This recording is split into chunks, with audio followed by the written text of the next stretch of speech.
सर्दियों में ऐसा आपके साथ भी होता है क्या कि नीट की तैयारी चल रही है, कोचिंग जा रहे हो, मॉक टेस्ट दे रहे हो, पर ठंड में तो पढ़ा ही नहीं जा रहा। कैसे पढ़ें जब नींद आ रही है? कैसे कंसंट्रेट करें जब पढ़ने का मन ही नहीं है? और ये थकान जो लगी रहती है ये कभी खत्म ही नहीं होती। एक बात बताता हूं, सर्दियां सिर्फ नीट के लिए नहीं, जिंदगी की किसी भी तैयारी के लिए सबसे बड़ी प्रॉब्लम होती है। अब मैं तुम्हें एक रिसर्च बताता हूं। देखो, नीट रैंक में जो टॉप 1% स्टूडेंट्स होते हैं ना, और जो एवरेज स्टूडेंट्स होते हैं, उनके बीच फर्क ये है कि वो विंटर टाइम, जो सबसे कम प्रोडक्टिव टाइम होता है, उसका फायदा उठाते हैं। टॉप स्कोरर्स को पता है सर्दियों में तुम 40 से 50% ज्यादा प्रोडक्टिव हो सकते हो अगर ये 3 मेन प्रॉब्लम को सॉल्व कर लो। ये 3 प्रॉब्लम्स क्या हैं, आइए देखते हैं। तो ये 3 प्रॉब्लम्स क्या हैं? एक्सेसिव स्लीप, यानी कि नींद बहुत आती है। No motivation and brain fog, पढ़ने का मन ही नहीं करता और जो पढ़ा है ना वो भी भूला भूला सा लग रहा है। एक्सट्रीम फटीग, थकान रहती है और आलस फील होता रहता है। अगर ये 3 प्रॉब्लम्स को सॉल्व कर देना तो नीट में गारंटीड इंप्रूवमेंट आपकी होने वाली है। तो बात करते हैं पहले प्रॉब्लम की, यानी कि एक्सेसिव स्लीप। देखो, सर्दियों में नींद ज्यादा क्यों आती है, इसके पीछे एक साइंटिफिक रीजन है।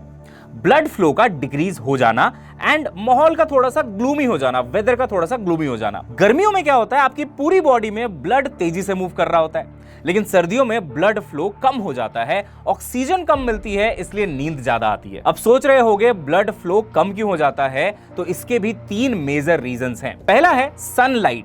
अब देखो, न्यूरोसाइंटिस्ट एंड्रयू हुबरमैन ने एक रिसर्च किया और उसमें पाया कि जब हम सनलाइट कम मिलती है हमें, तो हमारी बॉडी में सेरोटोनिन हार्मोन कम रिलीज होता है या ऑलमोस्ट रिलीज नहीं ही होता। ये वही हार्मोन है बेटा जो हमें नींद नहीं आने देता, और जब सेरोटोनिन नहीं होता है तो लेजीनेस होती है, फटीग बढ़ जाता है। लेकिन देखो, इसका सॉल्यूशन भी बहुत सिंपल है।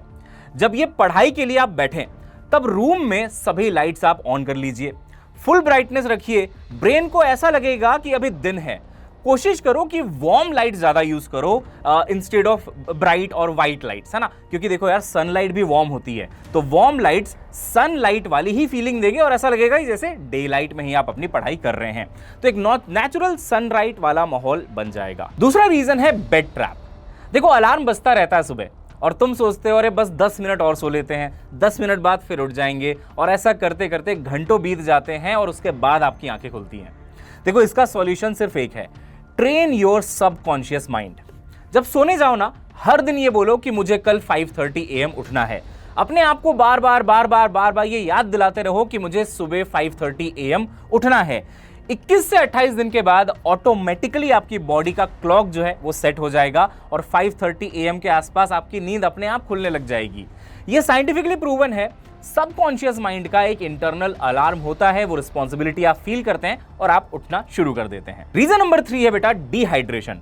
देखो, गर्मियों में आप काफी पानी पीते हो, लेकिन सर्दियों में पानी पीना भूल ही जाते हो क्योंकि आपको नीड फील नहीं हो रही होती। लेकिन देखो, बॉडी की तो नीड है। हमारी बॉडी में 70% पानी है, और अगर बॉडी में पानी की कमी होती है तो ब्लड में भी पानी की वॉल्यूम कम हो जाती है। ब्लड का कॉन्सेंट्रेशन जो है बेटा वो बढ़ जाता है, मतलब पानी उसमें कम हो जाता है, इससे ब्लड थिक हो जाता है। थिक ब्लड को पंप करने के लिए हार्ट को ज्यादा मेहनत करनी पड़ेगी, जिससे एनर्जी ज्यादा यूज होगी और हमें जल्दी जल्दी थकान और फटीग फील होने लग जाएगा। तो डेली देखिए 3 से 4 लीटर पानी जरूर पीना है आपको। अब आते हैं सेकंड प्रॉब्लम पे, no motivation and brain fog. देखो, नीट की तैयारी में तुम्हारी सबसे बड़ी प्रॉब्लम यह होती है कि जो पढ़ा है ना वो याद नहीं रहता। रिवीजन के लिए टेबल पर बैठो पर दिमाग ब्लैंक हो जाता है, और थोड़ी सी थकान या बोर्डम हुई तो सीधा मोबाइल उठा लेते हैं, और फिर बस यार घंटों स्क्रॉलिंग चलती रहती है, पढ़ाई हो ही नहीं पाती। क्यों हो रहा है ऐसा? क्योंकि आप सिर्फ अपनी एक ही सेंस का यूज कर रहे हो, जिससे कि ब्रेन को सिग्नल कम मिलते हैं, इसलिए इंफॉर्मेशन को स्टोर ही नहीं कर पाते हैं। अब इसका सॉल्यूशन क्या है वो समझते हैं। सॉल्यूशन नंबर 1 क्या है? Use all your senses. आपकी पढ़ाई स्लो इसलिए हो जाती है क्योंकि आप सिर्फ आंखों से पढ़ रहे हो, सिर्फ आप बुक्स को देख रहे हो, लेकिन ब्रेन तब फास्ट लर्न करता है जब उसे मल्टीपल सेंसेस से सिग्नल्स मिल रहे होते हैं। जैसे कि मान लो लॉन्ग टर्म मेमोरी आपको बिल्ड करनी है, तो इसी में आपको उसी से हेल्प मिलने वाला है। तो इसमें करना क्या है? सबसे इंपॉर्टेंट बात है रीड आउट लाउड। जब कोई भी लाइन पढ़ो तो उसको जोर जोर से बोलो भी। जब आप सुनते भी हो और पढ़ते भी हो तो ब्रेन को 2 सिग्नल्स मिल रहे होते हैं, जिससे कि आपकी मेमोरी और ज्यादा स्ट्रांग होती है। दूसरा है वॉक वाइल स्टडिंग। एक ही जगह बैठकर पढ़ने से बहुत मोनोटोनस हो जाता है, दिमाग स्लो हो जाता है, लेकिन चलते चलते पढ़ने से बॉडी में ब्लड का फ्लो बना रहता है और जिससे दिमाग एक्टिव रहता है। नेक्स्ट है right while learning. Tough points को लिख कर पढ़ो, लिखने से मसल मेमोरी बनती है और विजुअल मेमोरी भी साथ साथ में बनती है, जिससे कि बहुत बढ़िया से आपको चीजें याद रहती हैं। इसको एक्टिव रिकॉल भी कहते हैं। आप कोई चीज पढ़ो, उसके बाद कॉपी बंद कर दो और खुद से लिख के देखो तो चीजें आपके दिमाग में ज्यादा लंबे समय तक स्टोर रहेंगी। ये जो मेथड है ना, इसे कहते हैं मल्टी सेंसरी लर्निंग और रिसर्च के हिसाब से ये 60 to 80% फास्टर रिटेंशन देता है। बात करते हैं दूसरे सॉल्यूशन की, जो है 90-10 स्टडी रूल। 90 मिनट पढ़ाई और 10 मिनट का ब्रेक। क्यों? क्योंकि ब्रेन का अटेंशन स्पैन 90 मिनट्स तक ही पीक रहता है। 90 मिनट के बाद ब्रेन बोर होने लग जाता है और आप 2 से 3 घंटे कंटिन्यूस अगर पढ़ाई करोगे तो ब्रेन थक जाएगा और मोटिवेशन हो जाएगा खत्म। लेकिन अगर आप 90 मिनट स्टडी करें, 10 मिनट का ब्रेक ले लें और इस साइकिल को बार बार रिपीट करें तो ब्रेन रिफ्रेश रहेगा और मोटिवेशन भी बहुत हाई रहेगा। इसका एक तीसरा सॉल्यूशन भी है, जो कि है बाइनॉरल बीट्स। जब पढ़ने का बिल्कुल मन नहीं करे तो YouTube पर सर्च करो बाइनॉरल बीट्स फॉर स्टडिंग या फिर ब्रेन हार्मोनिक म्यूजिक।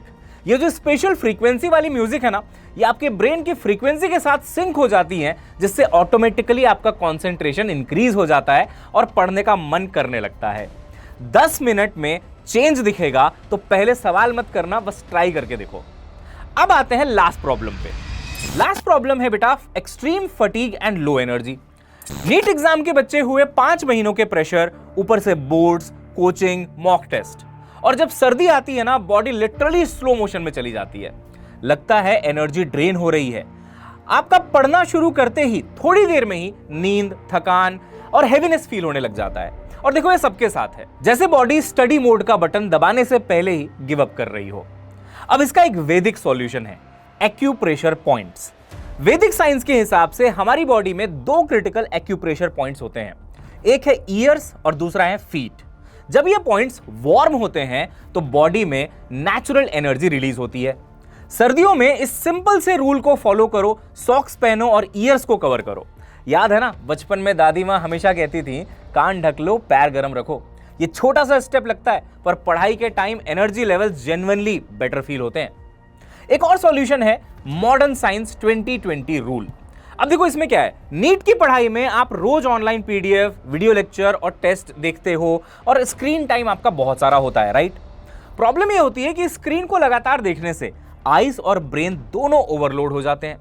कई बार हम आईज को ब्लिंक करना भूल जाते हैं, इतना अटेंशन स्पैन हमारा तगड़ा होता है, जिससे आईज बेटा ड्राई होने लग जाती हैं। लेकिन इसका सिंपल सा सॉल्यूशन है 20-20 रूल। 20 मिनट्स स्क्रीन टाइम रखो और 10-20 सेकंड के आसपास का ब्रेक लो, जिसमें बस इधर उधर देखो, आईज को ब्लिंक करो, फिर वापस 20 मिनट के लिए दोबारा से फोकस करो। ये छोटा सा 20 सेकंड का पॉज आईज को रिलैक्स करता है, ब्लड सर्कुलेशन को इंप्रूव करता है और ब्रेन को वापस एक्टिव मोड में ले आता है। तो बस ये टिप्स इंप्लीमेंट कर लो और आपकी ऑनलाइन पढ़ाई का प्रेशर इंस्टेंटली हाफ हो जाएगा। तो बेटा, सर्दी का प्रॉब्लम कोई प्रॉब्लम नहीं है, ये गोल्डन विंडो है। अगर आप अपनी रेगुलर पढ़ाई मेंटेन करोगे और इन 3 प्रॉब्लम को सॉल्व कर लोगे ना, तो आपकी प्रोग्रेस डेफिनेटली दिखने लगेगी और नीट क्रैक करने के चांसेस बहुत ज्यादा इंप्रूव हो जाएंगे। अब 21 डेज का चैलेंज लो कि आप ये 3 प्रॉब्लम्स के सॉल्यूशंस को फॉलो करोगे और मुझे कमेंट्स में बताओ कौन कौन ये चैलेंज एक्सेप्ट करता है। अगर ये वीडियो हेल्पफुल लगा तो लाइक करो, शेयर करो और अपने नीट प्रेप ग्रुप में जरूर इसको शेयर करना और चैनल को सब्सक्राइब करना मत भूलना। इस टॉपिक से हटके अगर आप ये जानना चाहते हैं कि टेक्नोलॉजी का यूज करके कैसे आप नीट की प्रिपरेशन को बेहतर बना सकते हैं और नीट को क्रैक कर सकते हैं, तो मैंने एक और वीडियो इसी चैनल पे बनाई हुई है, how AI can help you crack NEET 2026। तो ये जाकर इस वीडियो को देखो और मिलते हैं अगली वीडियो में।